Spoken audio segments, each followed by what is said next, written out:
이제 비공식적 참여자에 대해서 말씀드리겠습니다. 비공식적 참여자는 법률의 근거를 두고 있는 참여자가 있고요. 그렇지 않은 참여자들도 있습니다. 물론 제가 말씀드리는 비공식적 참여자도 뭐 직간접적으로 어느 법률이나 다 이게 연결이 돼 있긴 한데 뭐 헌법에 이렇게 아주 명확하게 명시된 그런 비공식적 참여자가 아니어도 정책에 얼마든지 영향을 줄 수가 있어요. 자, 첫 번째 51쪽의 정당인데 이 정당은 이 정당하고 또 국회하고 또 이걸 헷갈려 하실 수가 있는데 국회는 입법부 그냥 말 그대로 입법 활동을 하는 삼권 분립 입법부, 행정부, 사법부의 입법부고요. 정당은 설립할 수 있고 해산, 정당을 없앨 수도 있어요. 자, 정당 뭐 혹시라도 여기 계신 분들께서 정당원으로 활동하시는 분이 있는지 모르겠는데 정당은 설립할 수 있고 해산할 수 있습니다. 그래서 우리나라의 정당이 굉장히 많아요. 제가 정당 이름을 거론할 수는 없는데 여러분이 뉴스에서 보는 정당 말고 정당이 많아요. 자, 그렇다는 것은 정당의 설립과 해산이 나름대로의 법률적인 그 어떤 요건을 갖추면 정당으로 설립이 되는 거고요. 만약에 어떤 사정에 따라서 정당을 해산해야 된다면 해산할 수 있습니다.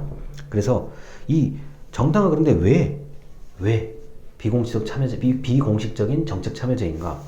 정당마다 나름대로 그 역할이 있잖아요. 우리 A 정당은 이 사람들의 목소리를 대신 전달하는 역할을 한다. 이럴 수도 있는 거고요. 그 다음에 어떤 정당은 전국 단위의 모든 그 각종 지역의 어떤 목소리, 전국 단위의 그 어떤 여론을 그 행정부나 또는 입법부에 전달할 수가 있죠. 이 정당은 그리고 기본적으로 정당은 정권을 창출한다고 얘기를 해요. 모든 정당의 기본적인 목표는 정권을 창출한다. 더 쉬운 말로 정권을 잡는다라고 얘기를 하는 거예요. 모든 정당은 그게 기본적인 목적인데 그게 되고 안 되고는 누구의 몫입니까? 그거는 투표하는 유권자들의 몫이에요. 아무리 좋은 얘기를 하는 정당이라도 유권자가 표를 그 정당에 주지 않으면 전혀 정권을 창출하는 것과는 거리가 멀죠. 이른바 국회에 들어갈 수가 없다는 겁니다. 국회의원으로서 들어갈 수가 없다는 겁니다. 그렇지만 정당의 기능은 굉장히 많아요.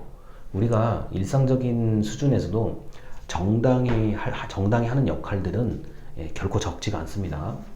예를 들어서 좀 개인의 어떤 능력이 좀 부족하고 좀 어떤 영향력이 너무 없는데 정당이 이 사람을 대신해서 무언가를 얘기하면 또 해결이 되는 것들이 있거든요. 그래서 정당은 비공식적 참여자 중에서 의외로 많은 일을 한다는 점 알고 계시면 되겠습니다. 그래서 제가 정당 이름을 얘기하는 거는 교육의 중립성, 대학의 학문의 어떤 그 중립성에 좀 벗어나는 일일 수가 있기 때문에 일절 수업 시간에는 얘기를 하지 않습니다. 그리고 비정부단체, NGO, 시민단체는 2000년도, 지금으로부터 20년 전부터 이제 활성화되기 시작했고요. 특정 분야에 대한 전문성을 확보한다는 점, 제가 지금 52쪽부터 54쪽까지의 그 책에 있는 얘기를 말로 그냥 하는 겁니다. 특정 분야에 대한 전문성과 관심이 일단 있어야 되고요. 그 다음에 이제 뭐가 좀 특징적인 거냐면 비정부단체, NGO, 시민단체의 특징적인 것은 현장성이 강해요. 이른바 발로 뛴다는 거죠. 그래요? 그런 일이 있어요? 저희가 한번 가보겠습니다. 이런 거 있잖아요. 환경보호, 동물보호, 그 다음에 인권단체, 그 다음에 여성단체. 굉장히 많아요. 비공식 참여자가. 비공식적 참여자가 제가 그냥 어림짐작해서, 통계치는 틀릴 수 있습니다. 어림짐작해서 우리나라에 근 2만 개 정도 돼요. 이 단체는 우리 단체는, 우리 비정부 단체는 그래도 우리 지역에서는 우리가 좀 많은 역할을 하고 있다. 이런 단체를 포함해서 한 2만 개 정도 되거든요. 자, 특정 분야에 대한 전문성, 그리고 현장성. 발로 뛴다는 거. 직접 현장을 가보고 하시는 분들도 굉장히 많으세요. 그래서 이 시민단체의 어떤 이런 그 여론 그 수집, 그 다음에 잘못된 어떤 정부의 행동에 대한 감시 또는 정부와 협력하는 경우들도 많아요. 예를 들어서 시민단체가 이제 주로 제일 많이 하는 것들이 캠페인, 길거리 캠페인하고 뭐 스티커 붙여주세요, 이거 서명 좀 해주세요, 이런 거 있잖아요. 굉장히 중요한 역할입니다. 굉장히 중요한 역할이에요. 그게 별거 아닌 것 같은데 그 시민단체뿐만 아니라 그 시민단체와 연결되는 어떤 다른 집단에게는 그러한 작은 행동이 굉장히 중요하다는 점. 그 다음에 이익집단, 54쪽부터 이익집단인데, 이익집단은 좀 표시할 부분이 있어요. 55쪽에 중간쯤에 이런 얘기가 있어요. 첫째, 둘째, 셋째, 넷째. 그 부분을 좀 잘 보셔야 됩니다. 자, 55쪽에 첫째, 둘째, 셋째, 넷째, 요 네 개의 딱 중간에 딱 그 문장이 있어요. 그 부분입니다. 일단 이익집단은 특정 집단, 우리 집단이 이익을 대변한다요. 자, 제가 예를 들어서 A라는 집단에 가입을 했어요. 근데 A라는 집단이 이 책에서 말하는 이익 집단이에요. 야, 우리는 우리 회원들의 좀 삶이 나아지는 것을 목적으로 뭐 정부에다가 뭘 요구한다, 뭘 한다. 이 요새 코로나 바이러스 때문에 이 이익 집단이 더 많이 정부에다 요구를 하죠. 아, 왜 우리한테는 혜택이 없고, 왜 우리는 좀 영업을 좀 못하게 하느냐, 왜 왜 영업을 제한시키느냐, 다른 업종을 하게 하는데 왜 우리는 지원을 안 해주냐, 뭐 이런 거 있잖아요. 이게 이익 집단이 충분히 그런 행동을 할 수 있는 거예요. 자, 왜냐? 이익 집단은 자기 집단의 이익을 대변하는 거기 때문에 그렇습니다. 이거는 잘못된 게 아니에요. 이건 이기주의 이런 거하고는 달라요. 이거는 이기주의의 개념하고는 다릅니다. 이익 집단이 그리고 한 명이 아니잖아요. 한 명이 아니라 최소한 100명, 최소한 뭐 1000명 뭐 이래요. 그리고 전국의 모든 지부, 뭐 본점과 지점처럼 지사를 다 두고 있는 경우들도 있어요. 이런 경우는 굉장히 강력한 이익단체라고 할 수 있습니다. 자, 첫 번째, 아노미 집단은 55쪽이에요. 아노미 집단은 일시적으로 불만과 저항을 내보이는 집단이다. 뭐 각각 개인의 어떤 불만과 이런 것들이 갑자기 쏟아져 나오는 경우요. 뭐 길거리로 나온다든가 온라인 댓글로 나온다든가 뭐 계속 집단적인 뭐 민원을 제기한다든가 이런 경우 아노미 집단입니다. 다만 일시적입니다. 두 번째, 비결사적 집단, 혈연이나 지연에 기반을 둔 이른바 뭐 향후에 뭐 고향 사람들이 이렇게 모이는 이런 거 굉장히 큰 이익 집단 단체입니다. 이런 것들이 있고요. 뭐 지역을 기준으로 모일 수도 있습니다. 그 다음에 이제 제도적 집단.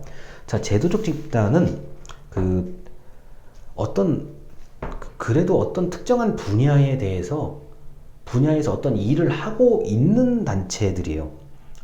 일을 하고 있는 이익 집단입니다. 특정 분야에 대해서. 책에는 지금 그 종교 단체도 지금 써 있고 그런데 나름대로의 이익 집단적 성격을 가지고는 있을 수 있어요. 그런데 더하기 이 제도적 집단부터는 뭐가 추가가 되냐면은 자신들의 이익을 추구하면서도 공익적인 거, 뭐 자선 활동을 한다든가 봉사 활동을 한다든가 뭐 이런 거 기부를 한다든가 이런 공익적인 목적도 같이 포함되기 시작해요. 그게 좀 요구를 해요. 그렇게 해야 된다는 그 압력을 받아요. 나름대로 부담도 있고요. 그 다음 네 번째, 결사적 집단. 이거는 굉장히 전문성이 높은 집단이에요. 이거는 뭐 우리 협회, 뭐 우리 단체를 통하지 않고서는 이 분야에 대해서는 할 수가 없을 정도로 굉장히 단단한 이익 집단입니다.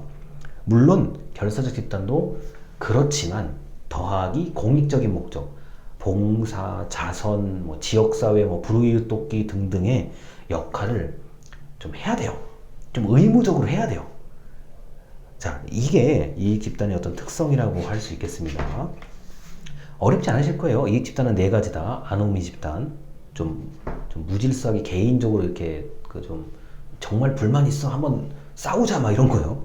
그다음 비결사 집단, 제도적 집단, 뭐 이런 게 뭐 있다. 비결사 집단, 제도적 집단, 그 다음에 결사적 집단. 자, 결사적 집단이 제일 전문성이 높고 특정 분야에 대한 이익을 굉장히 강하게 추구한다는 점입니다.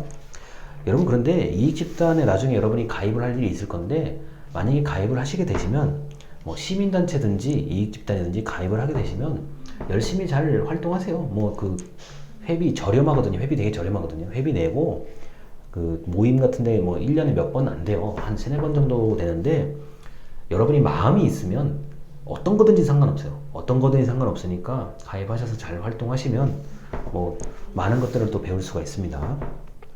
자, 56쪽에 이제 4번 전문가 집단. 전문가 집단이 이제 뭐 흔히 말하는 교수님들, 박사님들, 그리고 연구소, 연구원에 계시는 분들이죠.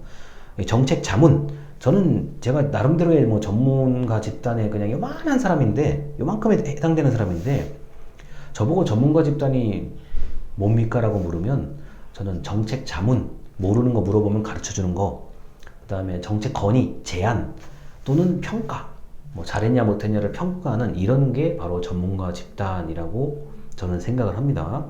전문가 집단도 정책의 비공식적 참여자이고 수많은 우리 교수님들께서 굉장히 정부 곳곳에 많은 일들을 하세요. 정부에 좋은 일을 많이 하시는데 이게 이제 전문가 집단의 역할.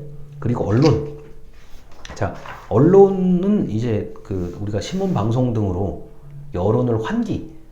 요새 지금 전국의 여론이 이렇다, 뭐 어느 지역의 여론이 이렇다, 이거 환기하는 역할이 바로 언론이고, 우리가 이제 그 지역 언론, 여러분 동네에도 분명히 지역 신문이 있습니다. 지역 신문부터 전국 단위의 신문, 그리고 해외 뉴스까지 다 보여주는 곳들이 있죠. 이게 다 언론이라고 보시면 되고, 여론은 조금 달라요. 여론은 민심의 개념이에요. 여론은 전국, 지방, 온라인, 오프라인. 그래서 민심은 굉장히 잘 바뀌어요. 제가 볼 때는. 그런데 그 바뀌는 건 바뀌는 거고 정책에 상당한 영향력을 줄 수가 있습니다. 우리가 뭐 사건 사고 하나 이렇게 그 포털 사이트에 이렇게 그 노출되면 또 엄청나잖아요. 거기에 대한 관심이요. 자, 넘어가겠습니다. 58쪽과 59쪽 이제 마지막인데 이 영상의 마지막. 일반 시민. 일반 시민은 특정한 주제에 대해서 의견을 교환하고 의견을 제시할 수 있는 이른바 공론장이라고 얘기합니다. 그래서 일반 시민의 토론을 요새 좀 많이 좀 이렇게 활성화하려고 정부에서 노력을 하는데요. 일반 시민이라고 한다면 여러분도 마찬가지로 일반 시민, 저도 일반 시민입니다. 여러분이 커피 마시면서 이야기하는 거, 술 마시면서 이야기하는 거, 밥 먹으면서 이야기하는 거, 그냥 이야기하는 거, 전부 그게 어떤 특정한 의견을 제시하는 거고, 그런 의견들이 모아져 가지고 여론을 형성할 수 있습니다. 그래서 시민의 역할도 아마 아마 더 중요해질 거예요. 앞으로 가면 갈수록요. 여기까지가 정책에 영향을 주는 비공식적 참여자라는 사실을 말씀드리면서 정책의 참여자, 공식, 비공식.